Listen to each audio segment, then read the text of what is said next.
Hey everybody, and welcome back to another episode of Keep Austin Film. Joining me today is Lysh Rivera, also known as Lysh. Yes. Yeah. Lysh, we've never met before, so it's really, I just want to say thanks for coming on the podcast. Yes, thanks for having me. Yeah. And I'm excited that we haven't met because that gives me an opportunity to sort of get to know you on camera. So I'm curious, I know a little bit. I know that you're an actress. I know that you're a producer. Maybe you could tell me a little bit about your background and how you got involved in all this. I started from theater. I was a theater background in high school, went off to college at Angelo State, did theater there. After college, I wanted to get into film. I'm originally from Kingsville, so I had moved back home after college, and there's nothing in Kingsville, respectfully, not in the film industry. And so I started doing auditions for films in San Antonio and in Austin. And so I was like, why don't I just move up here? So I moved to San Antonio in 2011. And I started from there. And I didn't know anybody in the industry. I didn't know anybody affiliated with film other than directors that I auditioned for. So I started going to film festivals, and I went to the San Antonio Film Festival. And that was where I saw Cedric Thomas Smith's film, Symphony of Silence. And I was just so blown away that this was an indie film. Why is this not in theaters? So he kind of became my goal I need to work with him. So I kind of stalked him in a respectable way. And so as soon as he had auditions, I auditioned for him, got in his film Unimaginable. And I think that's what really kind of put me out there on the map for other people to see my work, and traveled with that. Met other directors, film festivals, and that's still what I'm doing. That's the secret to my success is I keep going to film festivals and meet more people, and so it broadens the film family and other people I work with. Awesome. So you mentioned San Antonio. Do you live in San Antonio? I live in San Antonio, Gotcha. which is really weird because I live in San Antonio, but I do a lot of work in Austin, and I know the San Antonio scene is growing. That was a big thing that we talked about last week at the San Antonio Film Festival is where do they see it going? Austin's kind of got that establishment already, so I think that's kind of why I work here a lot. And I had to tell people, because they're like, oh, you live in Austin. I'm like, actually, no, I live here. I'm in your own backyard. Yeah. Oh, yeah. Okay, interesting. I didn't know that because, you're connected to so many filmmakers here in Austin, so I guess you're going back and forth quite a bit. Yeah, it's not too bad. I live outside of San Antonio, so it's 45 minutes for me to get here. Oh, okay. It's not a bad drive at all. Right, so. yeah. You must be going 90. It takes me 2 hours to get And no. Yeah, she's one of the people in the big lifted trucks, It's a Jeep, okay. Okay, oh, all right, cool. You get all the waves from other Jeep drivers? I do. It's the... We're allowed to talk about that? Okay, very cool. So you, I know that you mentioned you were going to lots of film festivals, but you also run one. Or you at least assist in running one, no? Yes. I help run and co-host the Austin Revolution Film Festival. I've been doing that, I think, since 2016. The first time for me at that fest was in 2016. I was nominated for Unimaginable for Best Texas Actress. So I went. I had met James Christopher at another film festival, and we just kind of hit it off. And he was in pre-production for his film The 5 Year, and so it just so happened that one of his actresses had dropped out, and so he's like, "Do you want this part?" And sure, okay. And so from there, I met all of Twitchy Dolphin, all of his film family, and then being at ARF, met everybody there, and he was like, do you want to help co-host this with me? I'm like, boy, do I. So been with it, I think, since 2016. Oh, wow. Been doing that, and we make a good team together. We do a lot of projects together. We currently have a baseball web series right now that we work on. I was working as a producer for it, and as of recently, we just made the announcement that I'm going to help co-host that as well. So I'm very excited about that. All right. Nice. I stay busy. Yeah. Well, it's funny because I've had several guests on before who've mentioned that film festival and what a great festival it is. So I'll have to check it out. When is the next one? The next one should be in February. I think we're going to shorten it down. It's going on its, I think, 14th year now. Okay. Kind of going back and forth with, is this going to be the last year? COVID kind of hit us hard, taking a break with that. so he's got some things up his sleeve. He's a multi-talented man. So he's got some ideas for it. But yeah, it's in February. The biggest focus on it is networking, and I mean, because that's the secret to your success in this industry is, you have this talented person come together and see what happens. And that's how I met Michael. I was a big fan of Michael's work. I think people kind of knew me in the film industry as a dramatic actress, and when you meet me, I don't know if you know this, but I'm a little bubbly. Like I'm not sad and crying all the time. But yeah, so I was a fan of Michael Sharon's work, and he mostly does comedies, and so I was like, I want to work with you, and so we started working together, and now he's gonna do like his feature is kind of like it's got some dramatics to it, but it's still got comedy. But I'm like, oh, don't go to the drama. Don't cross over to the drama side. Yeah, I saw that you've worked with them a number of times. I saw at least 3 films that you've worked with them on. Yes. And you worked on the most recent one with Taylor Fredericks, who's also been on the podcast. It's kind of one of the fun things about doing this podcast. It's like a 6 degrees of separation of like Austin filmmakers, and it's really cool to see how everybody's so interconnected. Yeah. Maybe you could tell me a little bit about what it's been like to work with Rogue Alchemy and those guys. So I first worked with him. Our first film together was called First Impressions. It was during the COVID time when everyone's kind of starting to get back into filming, and I was just very impressed by the way he ran his set. You're trying to go through protocols, and everybody's tested. It was skeleton crew, like 2-3 people on set, and then just the cast, and we were separated if we weren't on camera. And I indie film, anything that can go wrong will go wrong. So again, I was so impressed by the set that this is the smoothest set I've ever been on. Like, this is incredible. And so then on a drunken night of ARF, I was like, I'm gonna work with you, and but I wanted to get into producing because during COVID I started writing because again you needed that creative release. So I started writing, and I told him I want to make my own film, but I have no idea what to do producing side and what it takes to make a film. I've just been an actress this whole time. So he was like, yeah, okay, you know what? You can work with me. You can produce one of my films. And so we did Looking Back was our first film, and I learned so much from that. And I originally wasn't supposed to be in that, but the actress we had, she had to drop out. And so Michael was like, oh, well, the part, just play it. It's a small part. Oh, okay. So I filmed my stuff in like one day. The rest of the day, I'm producing, and it was so hot when we were filming. So it was the worrisome of like, is everybody hydrated? Is everybody okay? But making the costumes, just figuring everything out, getting the crafty, and trying to find like, okay, who can give me money for food? Which it's very hard. Food gets expensive, like feeding people. Mm-hmm. So just doing that, I learned so much from him. And so he's like, all right, you want to do it again? And no, okay. And so then the next one we did was Leverage. Mm-hmm. Yeah, it was Leverage. And that one, again, I was not supposed to act in it. And the actress we had moved away. So he's like, do you want to do this? I'm like, and Leverage was a big one that was out of my talents, I guess you could say. Fighting, I'm not a professional fighter. I'm a chola fighter, like from the streets. If you meet me on the streets on a bad day, like, what's up? Okay. But yeah. I actually saw you in Leverage. And it's like I had to learn how to fight, and that was a big thing with our stunt coordinator. She's like, oh, have you ever done like choreography? And I'm like cheer choreography? Yeah. She's like, no, like fighting. I'm like, oh no, that's not me. Yeah. So having to learn how to fight and not smile. Again, cheerleader background, I did not know how to be mean and mad. So that was a lot of training to do, coming back and forth like almost every other day from Austin after I got out of work, come over here, train. So I was really worried about that was going to ruin me and Michael's relationship. Like, oh my God, am I going to let him down? Can I do this? But I mean, he had faith in me, and so I'm very grateful for that.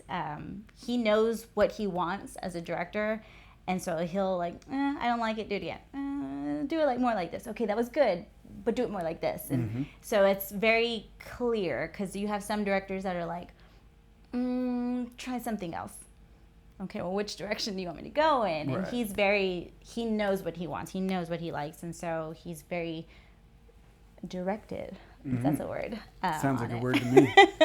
Yeah, I was at the Comedy Film Festival when that played, and I thought it was great. Yeah, there was a lot of action, a lot of stunts in it. Another Taylor Fredericks he collab. Like steals the scene. Yeah, cameo in he's that. like a So nunchuck good. ninja. Yeah, oh, that was so good. Yeah, but no, the film was great. Good job on that. Thank you. It looked great. The performances were fantastic, and I know it's won some awards.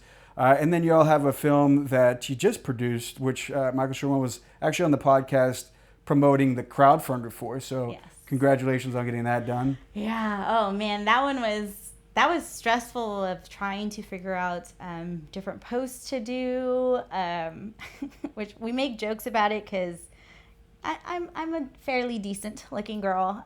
So you get those random guys on Instagram that are like, oh, let me send you money and or try and talk to me. And Michael has been the one that's like, just send him a Cash App. Just send them your Cash App, like, see what they do.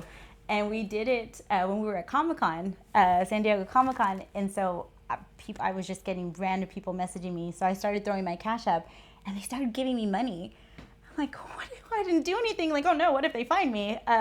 So he was like, during our crowdfunding campaign, he's like, where are all these guys, all these creepers? Like, tell them to like step up. And like, I don't want to give them anything in return. So, it was very difficult trying to find ways. I'm like, oh, maybe I am going to reach out. Like, hey, don't take me out to dinner, but would you like to donate to my crowdfunding campaign? So that was very difficult, trying to find out, I guess, ways to get people interested in it and to trust us. Because I think people that aren't in the industry think that we're making the big time, like big bucks. We're not, guys. We're not. Yeah, I have that same problem. Yeah, people just keep sending me money, and I try to tell them to stop, and like, I just, oh my God, please won't. stop, no more money. Yeah, it's a hard life. No, I'm jealous. You're talking about you're from San Antonio, but you work a lot in Austin. Have you ever been to New York, LA, Georgia for work, or do you pretty much stick to the Texas area? Pretty much stick to the Texas. I do have friends that are out there that, well, hey, can you come in and film this real quick for me, do a little cameo for my film? Yeah, no problem. Like, or if I love to travel, and I travel a lot, whether it's just for my personal self or with baseball. So if I'm in town, that's usually when they're like, hey, I saw that you're in town. Would you like to stop by and do this voiceover, or do something real quick for me? And I just need you to be a pretty girl in the background. Like, okay, you have 10 minutes, go. So, but nothing to the extent of, oh, I'm filming in LA this week. Yeah. Nothing like that. So I'm open to it, but it's tricky out there. Yeah. Well, the reason I asked the question is because we're trying to make Austin one of those places where you don't have to feel like you've made it once you go to one of those places. Oh, absolutely. And I have, because I think that's the mindset that everybody has is, oh, I want to be an actress, so I have to move to LA or I have to move to New York.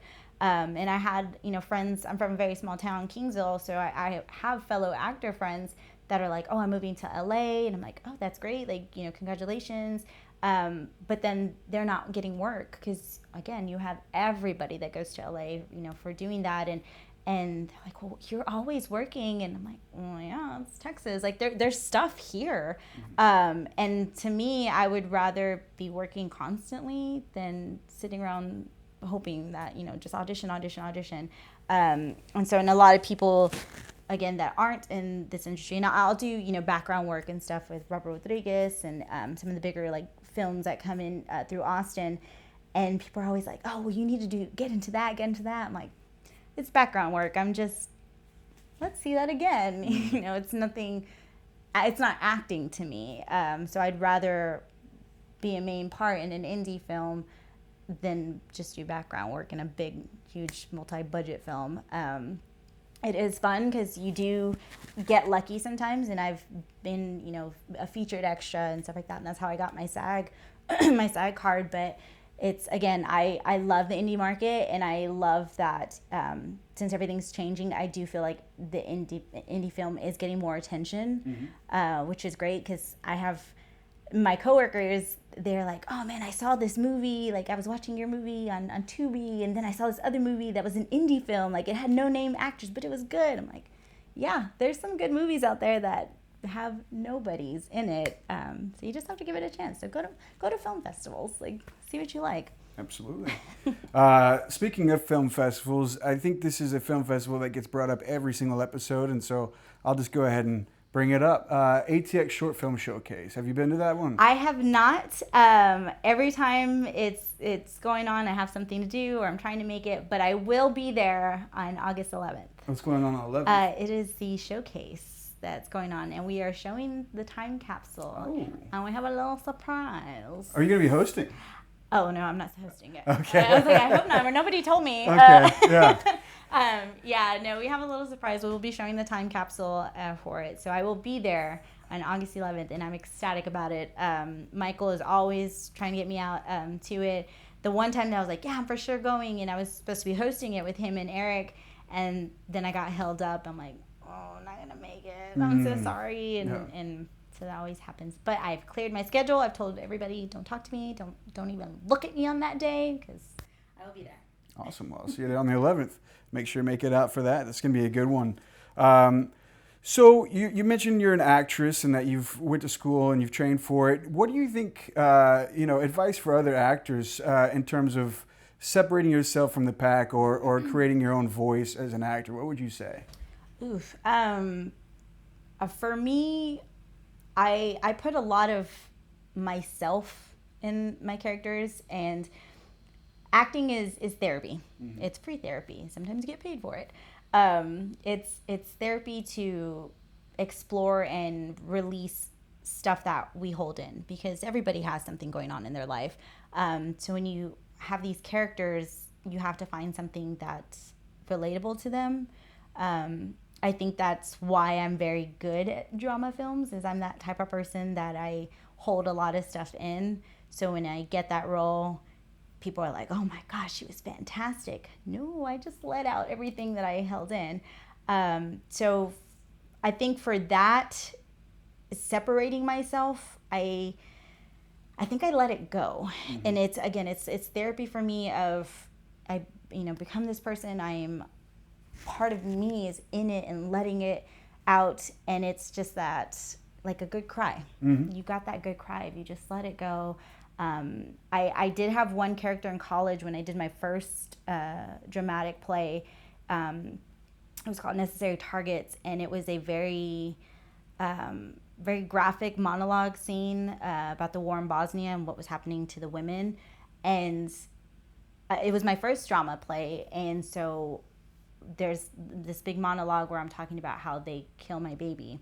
And I don't have children, and the only thing at the time, I was away from home, so I missed my little sister. So I had imagined, what if that's my little sister? And so I was messed up after that. I couldn't sleep. I kept having nightmares, and that was, my theater director noticed, hey, you need to talk about this, and you have to work this out and learn how to separate it, because I couldn't, and I didn't know how to do that. And I think that it's very important that people do learn to separate it, and again, use it as a tool to release whatever you have. Don't hold on to it. Don't spiral down in it.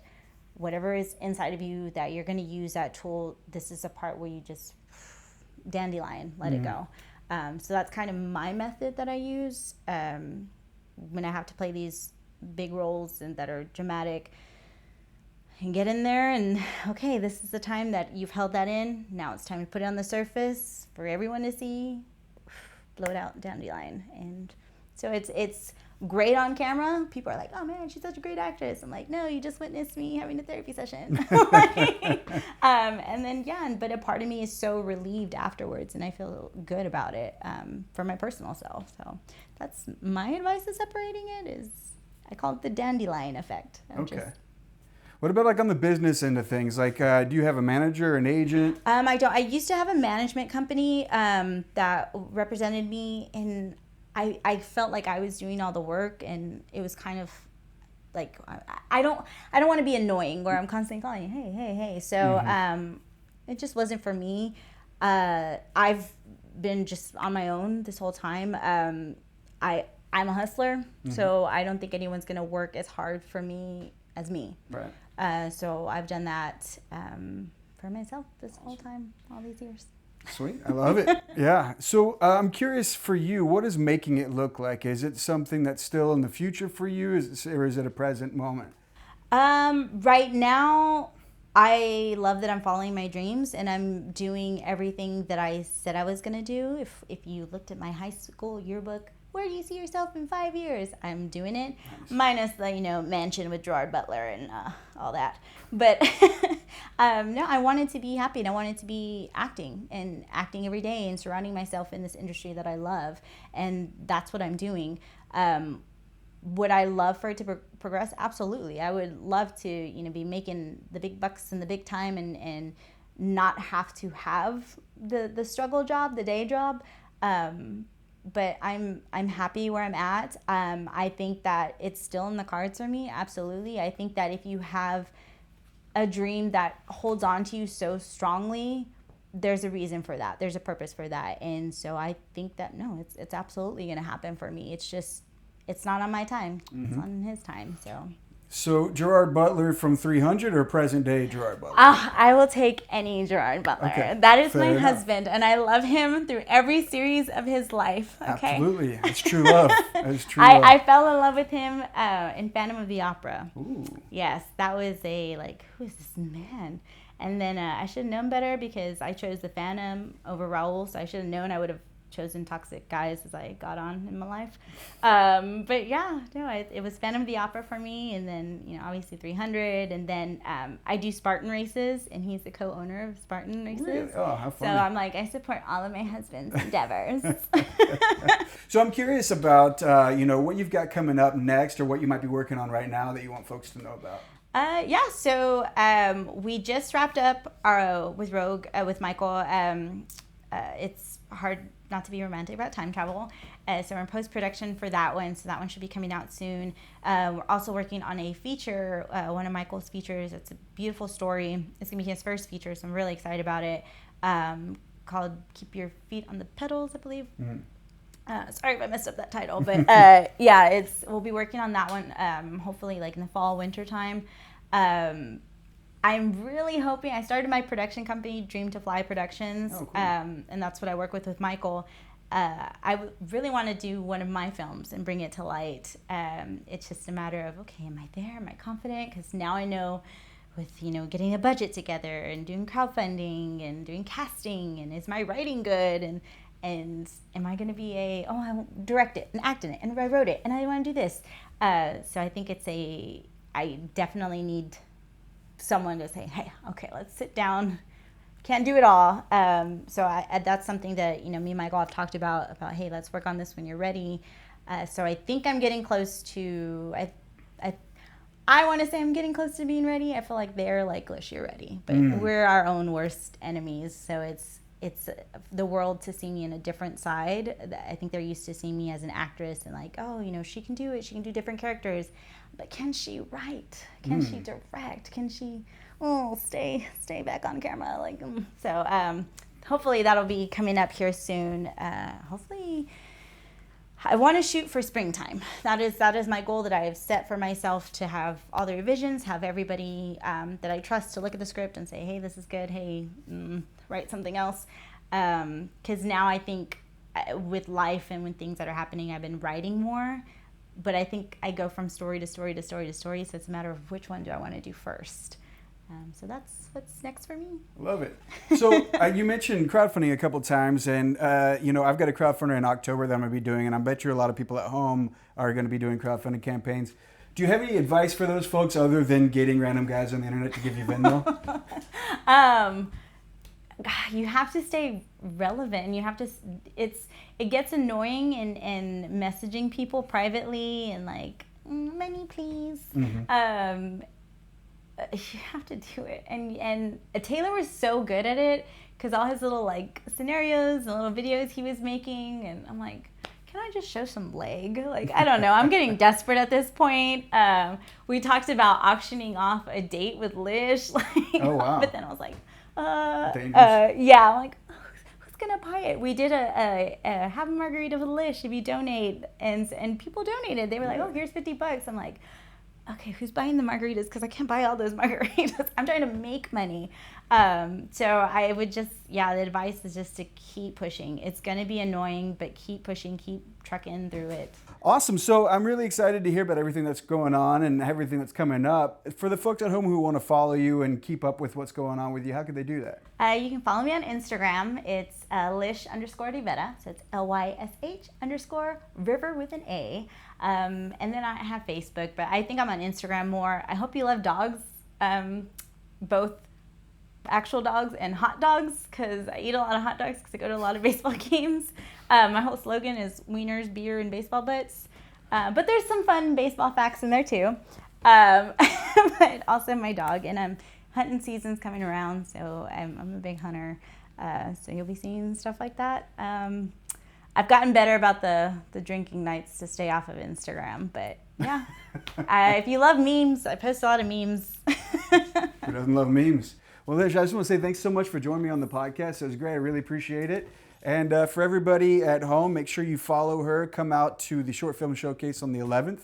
And I hope to see you back on the next episode.